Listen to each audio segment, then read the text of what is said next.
আজ ২১শে জুলাইয়ের মঞ্চ থেকে তৃণমূল নেত্রী মমতা বন্দ্যোপাধ্যায় তার কর্মী সমর্থকদের উদ্দেশ্যে লড়াই করার বার্তা দিয়েছেন এবং এর পাশাপাশি তিনি বলছেন, বিত্তবান চাই না, বিবেকবান চাই। আমরা যত জিতব তত আমাদের দায়িত্ব বাড়বে, তত আমাদের নম্র হতে হবে। অন্যায় করবেন না, অন্যায় সহ্যও করবেন না। দুর্নীতি এবং অন্যায়ের সঙ্গে কোনো রকম আপোষ নয়। অন্যায় করলে তৃণমূলের নেতা কর্মীদেরও গ্রেপ্তার করা হবে, হুঁশিয়ারি দিয়েছেন তৃণমূল নেত্রী। আমরা যত জিতব তত আমাদের নরম হতে হবে। আমরা যত জিতব তত আমাদের দায়িত্ব বাড়বে।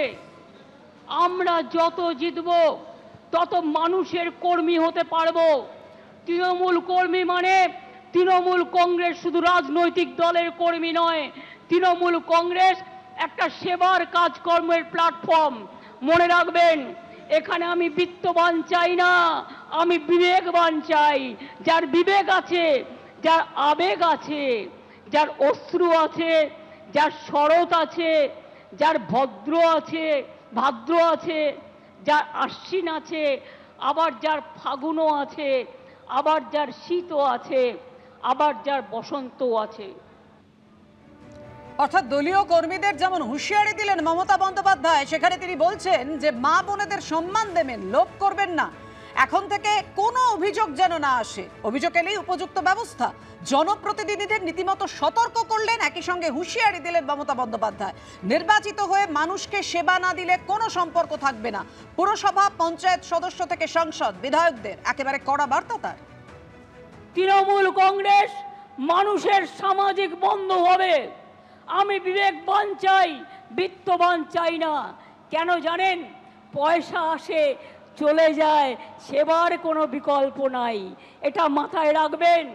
মানুষের কাছে কাজ করে দেব, দরকার হলে নিজে গিয়ে তার দরখাস্তটা লিখে দেব।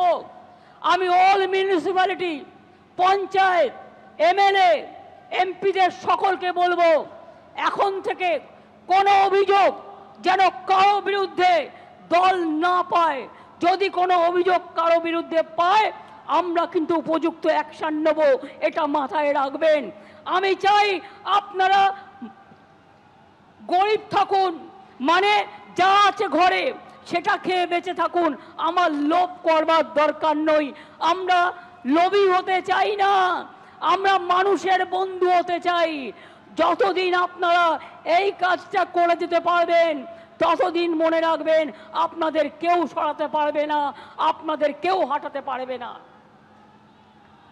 অন্যায় করলে আপনারা দেখেছেন, আমি তৃণমূল কংগ্রেসকেও ছাড়ি না, তৃণমূল কংগ্রেসকেও গ্রেপ্তার করি। অন্যায় করবেন না, অন্যায় সহ্যও করবেন না। এবং পরিষ্কার বলছি, মা বোনেদের সম্মান দেবেন।